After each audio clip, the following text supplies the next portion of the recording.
भाई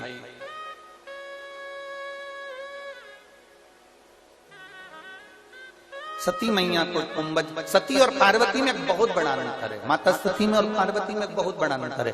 सती को शिव शादी करने के बाद में कुंभज ऋषि के यहाँ कथा सुनाने ले जाते हैं और सती का मन नहीं लगता, सती कथा पर विश्वास नहीं करती। और पार्वती में और सती में सबसे बड़ा अंतर अगर कोई तुमसे पूछे कि आखिर ऐसा क्या था सती में और पार्वती में, ऐसा क्या था, इनमें इतना बड़ा अंतर कैसे आ गया, सती और पार्वती में सबसे बड़ा अंतर क्या है, तो बता देना। सती को शिव कथा सुनाने के लिए लेकर गए और सती का मन नहीं लगा। और शादी करने के बाद माता पार्वती को शंकर कैलाश पर लेकर आए और शंकर जी को याद आ गया कि मैं शादी कर आया था और सती को कथा सुनाने लेकर गया था। उसके बाद सती का प्राण चले गया था। तो शंकर जी ने सोचा कि मेरी शादी फिर हुई है पार्वती के साथ, अब की बात इसे कथा सुनाने नहीं ले जाऊंगा, क्योंकि अगर लेकर गया और इसका भी मन नहीं लगा तो ये भी मुझसे दूर चली जाएगी। अब की बार मैं इसको कथा सुनाने नहीं ले जाऊंगा। तो पार्वती जी के साथ शादी कर जब शंकर भगवान आए तो उसको कथा सुनाने नहीं ले गए। आकर बैठे ही थे और बैठते से ही पार्वती जी ने हाथ जोड़कर महादेव जी से कहा, सती को कथा सुनाने ले गए थे और अब की बार शंकर जी ने विचार कर लिया था कि कथा सुनाने नहीं ले जाऊंगा। तो हाथ जोड़कर बैठ गई पार्वती जी शंकर जी के चरणों में। बस शादी कर आए, देवता पुष्पों की वर्षा कर रहे थे और ये हाथ जोड़कर बैठ गई और महादेव जी से कहती है, बाबा मेरे मन में कुछ प्रश्न है, इसलिए मुझे आप कथा सुनाने के लिए लेकर चलिए, अमरनाथ की गुफा में लेकर चलिए।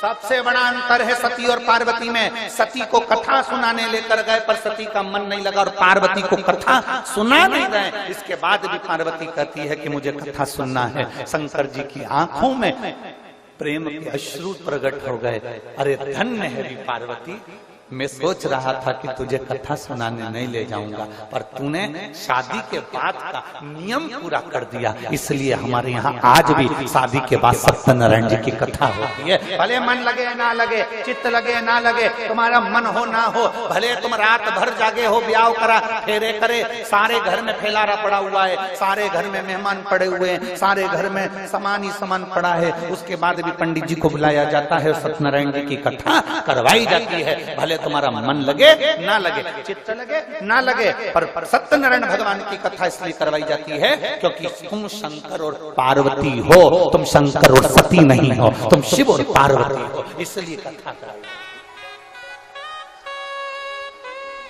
सारी समस्या का हल बोल बम का नारा है। सती और पार्वती हो तुम सती, तुम पार्वती और शिव हो, तुम सती और शिव नहीं हो, तुम पार्वती और शिव। और मेरी बेटियों और मेरी जीजियों, मेरी माताओं और मेरी बहनों, मैं आपसे निवेदन करूंगा, मेरे भाइयों से तो मैं कहूंगा ही कहूंगा, पर मेरी बहनों से, मेरी माताओं से, मेरी बेटियों से निवेदन करूंगा, शादी कर आप अपने पति के घर जब जाओ और वहां पर अगर सत्यनारायण की कथा तुम्हारी शादी के बाद नहीं हो तो तुम्हें अपने घर के लोगों को एक बार प्रार्थना करना चाहिए, मम्मी हमारे यहाँ का नियम है कि हम शादी कर हमारे घर में जब बहू आती है तो सत्यनारायण जी की कथा होती है, क्या आपके यहाँ नियम नहीं है? वो कहेगी बेटा नियम तो है पर चक्कर ये हमारे यहाँ फैला रहा है इतना सारा है, बाद में करा लेंगे। नहीं मम्मी, बाद का काम तो कभी लंकाधिपति रावण से भी नहीं हुआ, इसलिए आप चाहो तो 2 दिन के अंदर सत्यनारायण जी की कथा करवाइए और हमारे जीवन को सार्थक करिए। ये हमारा फर्ज है, ये पार्वती का फर्ज है, ये माता पार्वती के माता पिता के संस्कारों का फर्ज है। सती मैया दक्ष प्रजापति की बेटी थी। दक्ष प्रजापति वो प्रजापतियों का राजा था, उसकी बेटी थी। माता सती में बचपन से ही एक राजकुमारी के गुण थे, क्योंकि राजा की बेटी थी, राजकुमारी के गुण थे। जाती थी तो राज सिंहासन के हिसाब से, आती थी राज सिंहासन के हिसाब से, बात करती थी राज सिंहासन के हिसाब से, लोगों से मिलती थी राज सिंहासन के हिसाब से। दोनों, माता सती भी राजा प्रजापति की बेटी थी, दक्ष प्रजापति की बेटी थी, और माता पार्वती भी हिमालय राज की बेटी थी। वो भी राजा की बेटी, ये भी राजा की बेटी, दोनों में एक अंतर और भारी हो गया। सती राजकुमारी थी और सती दक्ष प्रजापति की बेटी थी, पर दक्ष प्रजापति के यहाँ कोई ज्ञान देने वाला अच्छा गुरु सती को नहीं मिल पाया था। पर पार्वती का जन्म हुआ और जन्म लेते से देव ऋषि नारद जैसे गुरु मिल गए थे, जिन्होंने शिव में लगा दिया।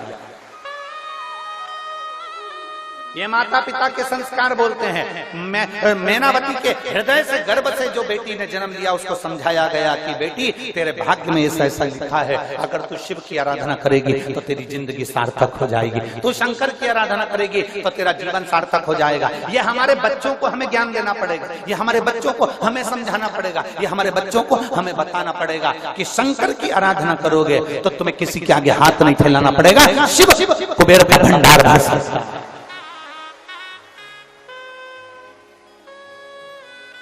देवाधिदेव महादेव तुम्हारा भंडार बढ़ सकता है। और रोग आ गया, बीमार, ये बहन ने लिखा, ये बहन यहाँ लिख रही है, गुरुजी आप कहते हो कि शंकर भगवान के मंदिर में पिता को मानकर जाओ और उनसे अपने दिल की बात कहो, पर मैं सत्य कहती हूँ अपने पिता से दिल की बात कहने की जरूरत नहीं पड़ती। महादेव के मंदिर में जाओ तो बाबा अपना चेहरा देखकर पहचान जाता है कि इसको चाहिए क्या। ये हमारा समर्पण, एक समर्पण का भाव होना चाहिए। एक पत्र और है,